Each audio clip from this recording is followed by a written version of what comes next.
नहमदुहु व नुसल्ली व नुसल्लिम अला रसूलिहिल करीम। अम्मा बाद फ़अऊज़ु बिल्लाहि मिनश शैतानिर रजीम। बिस्मिल्लाहिर रहमानिर रहीम। ज़ालिकल किताबु ला रैब फ़ीह। सदक़ल्लाहुल अज़ीम। मौलाना सल्लि व सल्लिम दाइमन अबदा अला हबीबिक खैरिल खल्क़ि कुल्लिहिम। काबिल सब्र एहतराम मुअज़्ज़ज़ीन ख़वातीन व हज़रात, अल्लाह तबारक व तआला जल्ल शानुहु का बेहद हिसाब करम है, मेहरबानी है उसकी। उसने हमें अपने दीन की खिदमत के लिए, कुरान की खिदमत के लिए चुना और इन सादत ज़ोरे बाजू नेस्त तार बख्शुल खुदाए बख्शिंदा। अपने ज़ोरे बाजू से ये सादत नहीं मिलती, अल्लाह की अता से ही मिलती है। और इस पर जिस कदर भी शुक्र अदा किया जाए कम है। ये बात तयशुदा है, अल्लाह तबारक व तआला का कलाम है कुरान मजीद फुरकान हमीद। और उसूल ये है कलामुल मलिक मलिकुल कलाम। तो बादशाह का कलाम होता है, कलामों का बादशाह होता है। और जो अल्लाह का कलाम है, आका करीम के इरशाद के मुताबिक, जैसे अल्लाह ताला की फज़ीलत सारी मखलूक पर है, ऐसे उसका कलाम की फज़ीलत सारे कलामों पर है। ये कलाम ऐसा अज़मत वाला कलाम है जिसकी कोई मिसाल नहीं, ना कोई बना सकता है इसकी मिसाल कोई। कई जगह पुराने पाक में इस पर लोगों को दावत दी गई है कि बना के दिखाएं, अगर कहते हो बन सकता है तो एक सूरत बना के दिखाएं, 10 सूरतें बना के दिखाएं, कलाम बना के दिखाएं, लेकिन कोई नहीं बना सका, ना बना सकता है क़यामत तक। खालिक़ कायनात ने कलाम पाक का आगाज फरमाया तो फरमाया ज़ालिकल किताब ला रैब फ़ीह। ज़ालिका इसमें इशारा है बैद का, दूर के लिए। वो कुरान पाक हाथ में है, कहते हैं वो किताब, माना ये कि वो किताब जो अर्श से आई है, लौहे महफूज से आई है और जिसकी शान बहुत बुलंद बाला है, वो किताब है कि हमारे हाथ में है। हकीकत में हमारे हाथ में जो है वो किताब और जो कागज और लिखाई, असल किताब तो ये नहीं है। असल तो वो नूर है, जो अल्लाह ताला का कलाम है, जो इस पर नक्श किया गया है, उसका अक्स इस पर आया है। तो फरमाया फिर भी यह कलाम आ जाने के बाद भी ला रैब फ़ीह, इसमें कोई शक की गुंजाइश नहीं है। कलाम पाक ऐसा है, अल्लाह तबारक व तआला जल्ल शानुहु ने महबूब करीम सल्लल्लाहु अलैहि वसल्लम को इसकी तालीम के लिए, ताल्लुम के लिए भेजा कि महबूब इस कलाम को आप लोगों तक पहुँचाएँ और लोगों को सिखाएँ। युअल्लिमुहुमुल किताब वल हिकमा, किताब और हिकमत सिखाएँ। अगर सिर्फ कुरान पाक से काम चल जाता होता तो ये ना कहा जाता कि महबूब का काम कुरान सिखाना भी है, हिकमत सिखाना भी है और लोगों को दिलों को पाक करना भी है। बाद लोग ये समझते हैं कि सिर्फ अरबी के माहिर हो जाने के बाद खुद ब खुद कुरान पाक का तर्जुमा और तफसीर तशरीह कर सकते हैं, लेकिन ऐसा नहीं है। कुरान पाक को समझने के लिए ऐसे उस्ताद की ज़रूरत होती है तो अल्लाह ताला जल्ल शानुहु के महबूब नबी करीम रहमत आलमीन की ग़ुलामी जिसके गले में वटपट्टा हो और वो हुजूर के इरशादात आलिया और हुजूर के बाद हुजूर की तालीम से इल्म हासिल करने वाले जो अकाबिरीन, उनसे हासिल करे सबक, वरना कुरान पाक समझा नहीं जा सकता। ये एक फितना होता है, ये कुरान पाक खुद ही समझे, खुद ही इस पर अमल करें, ये बड़ा मुश्किल काम होता है। कुरान पाक ऐसा कलाम है अल्लाह ताला का, नबी पाक साहिब रहमत आलमीन फरमाते हैं एक हरफ कुरान पाक का पढ़ो 10 नेकियां मिलती हैं। और मैं ये नहीं कहता अलिफ लाम मीम एक हरफ है, अलिफ एक हरफ है, लाम एक हरफ है, मीम एक हरफ है, 3 हरफ पढ़ जाते हैं, अलिफ लाम मीम 30 नेकियां मिलती हैं। पूरा कुरान जब पढ़ते हैं 1000 आयतें हैं और लाखों इसमें हरूफ है, कितना इसका अजर सवाब है। लेकिन ये ना समझा जाए कि पढ़ लेना ही काफ़ी है। बाज़ अहबाब तो पढ़ते भी हैं तो दुरुस्त नहीं पढ़ते, बजाय सवाब के उल्टा गुनाह होता है। दुरुस्त पढ़ना ज़रूरी है, पढ़ना बहुत मुफीद है, लेकिन कुरान पाक के नुज़ूल का मकसद क्या है? मकसद नुज़ूल कुरान जो है वो हमारे तरबियत है। जैसे कोई कंपनी, बड़ी कंपनी कोई मशीन बनाती है ना, उसके साथ उसकी कैटलॉग होती है इसके लिए कि इसको इस तरह से चलाएंगे तो ये बेहतर काम करेगी, इस तरह से चलाएंगे तो देर तक काम करेगी। इसी तरीके हमें बनाने वाले खालिक कायनात ने हमें कैटलॉग दिया है कुरान मजीद फुरकान हमीद। अगर इसके मुताबिक चलोगे तो 2 जहां में सुरखरू हो जाओगे, अगर नहीं चलोगे तो डूब जाओगे। इसीलिए किसी ने कहा है कि वो ज़माने में मुअज़्ज़ज़ से मुसलमान होकर और हम मुखार हुए तारिक कुरान होकर। पहले जो हमारे अकाबरीन थे कुरून उला में कुरान पाक उनका ओढ़ना बिछोना था, कुरान पाक की तालीमात के सिवा को काम नहीं करते थे। उन्हीं में साइंसदान भी थे, रियाजीदान, बड़े बड़े माहिरीन भी थे। कुरान पाक के साथ साथ दुनिया की तालीम हासिल करते थे, कुरान पाक की रोशनी में उसके मातहत रहकर। लेकिन जब हमने कुरान पाक पर अमल को छोड़ दिया तो फिर दुनिया ने हमें ज़लील और रुसवा करके रख दिया। और कुरान पाक को अगर पढ़ें, समझें, गौर व फिक्र करें, और ख़ास कर साहिब कुरान रहमत आलमीन सल्लल्लाहु अलैहि वसल्लम की मोहब्बत की ऐनक लगाकर पढ़ें तो कुरान पाक में क्या है? मग़ज़ कुरान रूह ईमान जान दी, मग़ज़ कुरान रूह ईमान जाने दी, हस्त हुब्बे रहमत लिल आलमीन। हुजूर की मोहब्बत उजागर होती है, जितना पढ़ते जाओ हुजूर की मोहब्बत दिल में आती जाएगी। मैंने चंद साल पहले जो PhD किया है, इसमें मेरा उन्वान था कुरान मजीद में साहिब कुरान सल्लल्लाहु अलैहि वसल्लम का जिक्र मुख्तलिफ असालीब में और अरबी तफासीर की रोशनी में। तो मैंने तहकीक की तो 3000 से ज़्यादा बार जिक्र है कुरान पाक में हुजूर का। अगरचे नाम मुबारक चंद मरतबा है मुहम्मद और अहमद, लेकिन जिक्र किस तरह है? अल्लाह फरमाते हैं कुल हुवल्लाहु अहद, जिक्र अपना है, आप कह दें। कुल कह के अपनी बात मुंह से तेरे सुनी, अल्लाह को है किस कदर तेरी गुफ्तगू पसंद। सैकड़ों बार कुल कह के हुजूर को कहा कि आप मेरी बात कह दें। इससे पता चलता है कुरान पाक सारे का सारा जो है ना हुजूर करीम सल्लल्लाहु अलैहि वसल्लम की मोहब्बत को दिलों में उतार देता है। जहां से भी पढ़ें, अगर हुजूर के दुश्मनों की बात करेगी तो हुजूर की वजह से वो दुश्मन है। अबू लहब का जिक्र आया कुरान पाक में, क्यों आया है? हुजूर की मुखालफत की उसने, उस पर लानत भेजी गई। और अगर किसी की मोहब्बत हुजूर के साथ है, उसका जिक्र मोहब्बत की वजह से आ गया। सिद्दीक़ अकबर का नाम आकर मोहब्बत की वजह से आ गया। वो जो गुलामी का उन्होंने हक अदा कर दिए, कई आयतें उनके हक में नाज़िल हो गई। तो निचोड़ ये है कुरान पाक का कि अल्लाह के महबूब सल्लल्लाहु अलैहि वसल्लम की मोहब्बत दिल में हो और खालिक कायनात के इरशादात महबूब के बारे में जो हो उनके मुताबिक अमल करे तो 2 जहां में कामयाब है। कुरान मजीद फुरकान हमीद हमें सबक देता है हुजूर की बारगाह के आदाब कैसे हैं। हालांकि दरबार बादशाहों के जो होते हैं ना, दुनिया के बादशाहों के, उनके आदाब वो खुद बनाते हैं या उनके खादिम बनाते हैं, लेकिन महबूब की बारगाह के आदाब अल्लाह तबारक व तआला फरमा रहा है, ना तरफु अस्वातकुम फौक़ सौतिन नबी, मेरे नबी के सामने बुलंद आवाज से ना बोलना।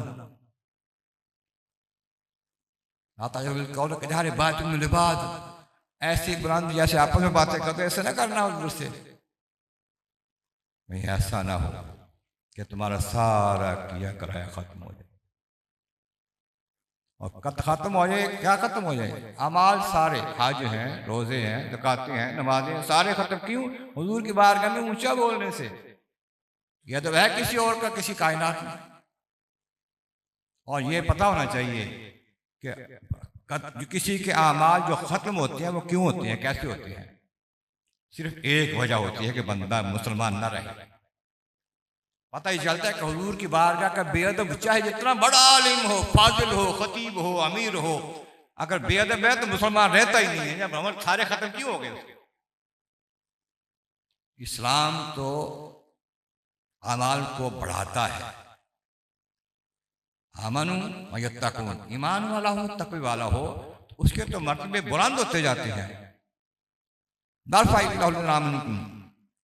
अल्लाह ताला ईमान वालों के को बुलंद करता है। दर्जात, और अहले इल्म के दर्जे बुलंद करता है। अहले इल्म से मुराद जो दीन का इल्म रखते हैं और आगे दीन पहुंचाते हैं।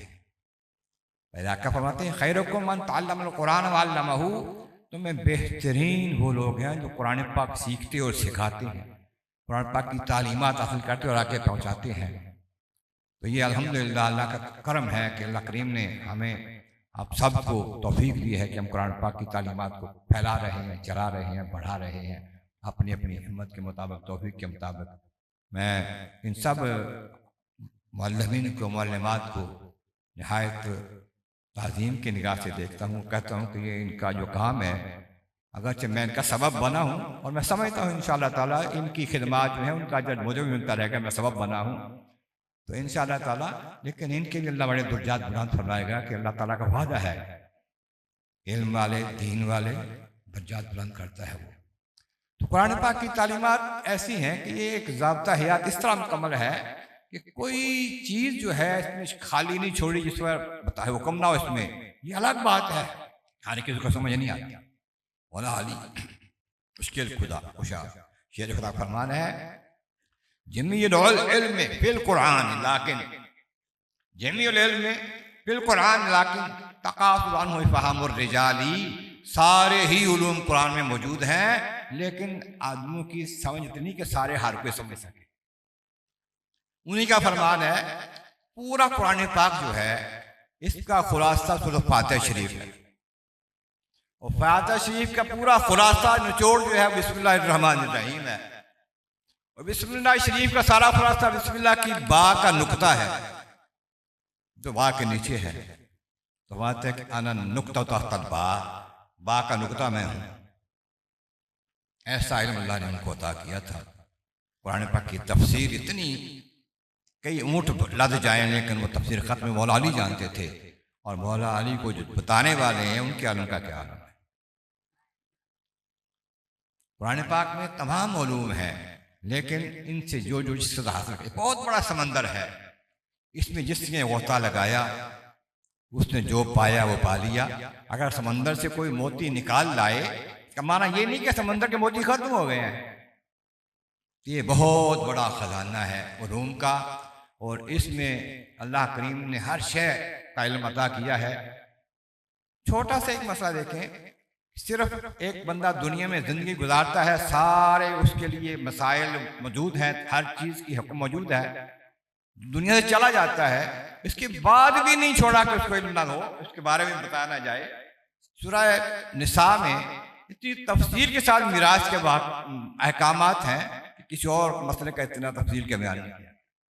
विरासत, जब कोई बंदा फौत हो जाए उसकी मिरास किस किस को मिलेगी, कितनी कितनी मिलेगी, और ये भी साथ अहकामात बड़े सख्त हैं। जो नहीं देता दूसरे कैसे खा जाता तो उसके लिए क्या हुक्म है। यहाँ तक है तफसील के साथ है, बेटे को क्या मिलेगा, बेटी को क्या मिलेगा, माँ को क्या मिलेगा, बाप को क्या मिलेगा, फिर उसके अलावा बाबा के रिश्तेदारों को क्या क्या मिलेगा, किसको मिलेगा, किसको नहीं मिलेगा, किसकी वजह से किसका ऐसा काम हो जाएगा। या तफसील है उसमें कुरान पाक में। इसकी तफसील है तो बाकी अहकामात की क्यों नहीं है, सबकी है। लेकिन बात यही कि समझने की जरूरत है।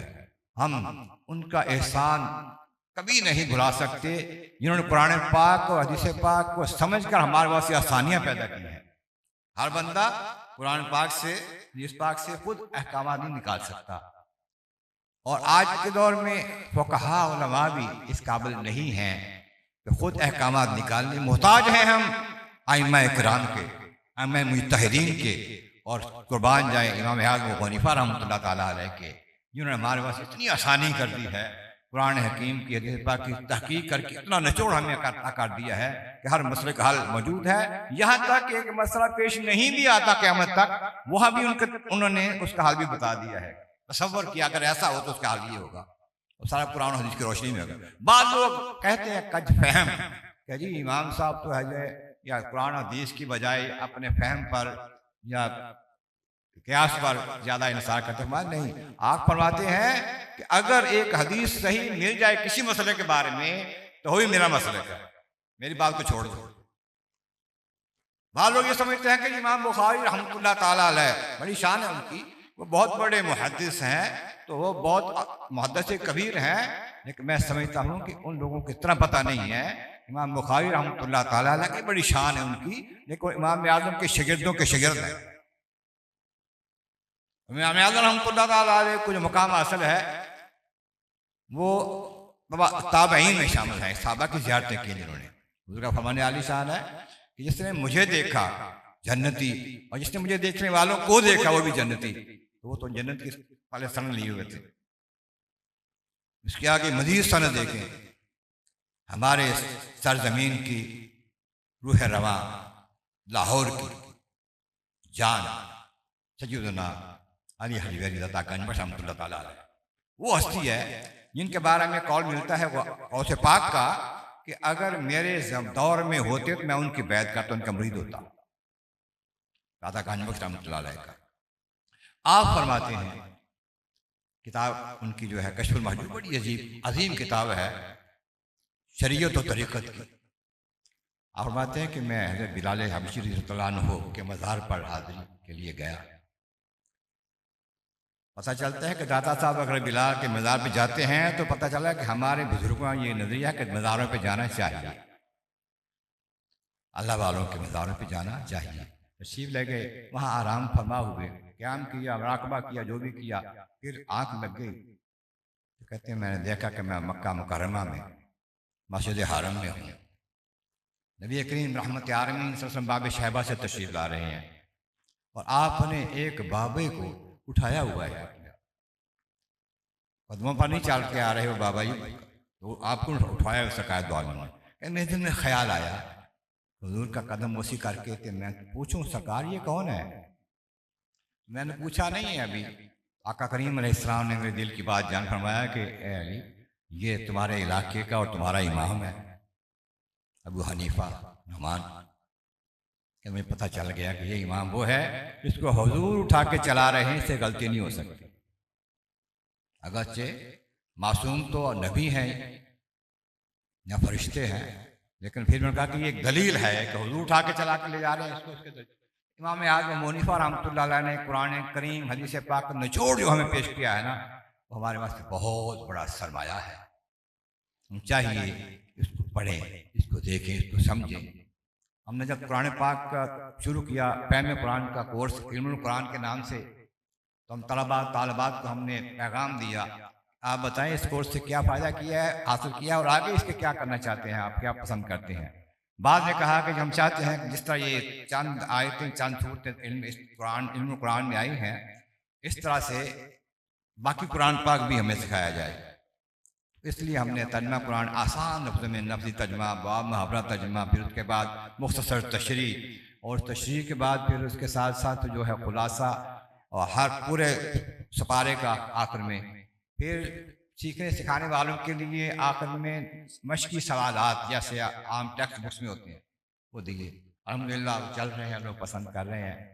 इस तरीके से बात ने कहा कि हम समझते हैं कि आपका ये काम बहुत अच्छा है, ख़त किताबत के ज़रिए मुजद्दिद रहमतुल्लाह का तरीका है दीन को फैलाने का, लेकिन यह है कि ग्रामर हमारी समझ से बाहर है, मुश्किल है हमारे वास्ते ग्रामर के बगैर दीन सिखाएँ। उसके लिए इल्म शरीयत कोर्स शुरू किया, नहायत आसान उर्दू में इल्म शरीयत कोर्स, 4 महीने में सारे मसाइल दीन सीख जाएँ, थोड़ा पढ़ें वो भी। अल्हम्दुलिल्लाह ये बड़ा मुफीद हो रहा है, चल रहा है, दिन ब दिन बढ़ता जा रहा है। फैसलाबाद से भी जो मोहतरमा तशरीफ़ लाई हैं, नईम साहब तशरीफ़ लाए हैं, अभी इन्होंने एक महीने में तकरीबन 120 दाखिले में शरीक के करवाए हैं, एक मदरसे की चंद शाखा मिल के, और तर्जुमा कुरान के पाक के तकरीबन 60 के करीब दाखिले करवाए हैं। तो ये इस तरह अल्लाह ताला का शुक्र है कि ये चीज़ बढ़ती जा रही है, तरक्की होती जा रही है। खालिक कायनात बाक़ी में मौला करीम अपने महबूब करीम का सदका हमें और ज़्यादा आसान तरीके से इस खिदमत को अदा करने की तौफीक अता फरमा। और जो हमारे साथ मुंसलिक हैं, जो हमारे साथ ताउन कर रहे हैं किसी भी लिहाज से, उन सब को अपने कर्म से नवाजते हुए उनके मसाइल को हल फरमा, दर्जात को बुलंद फरमा, उनके ज़्यादा फरमा। ऐ खालिक कायनात, तेरे महबूब के तो फैल हम चाहते हैं कि हम महबूब सल्लल्लाहु अलैहि वसल्लम की सच्ची गुलामी के साथ दुनिया से जाएं और जाते हुए तेरे महबूब के गुण गाते हुए जाएं। आखिर दावा बिल आलमीन।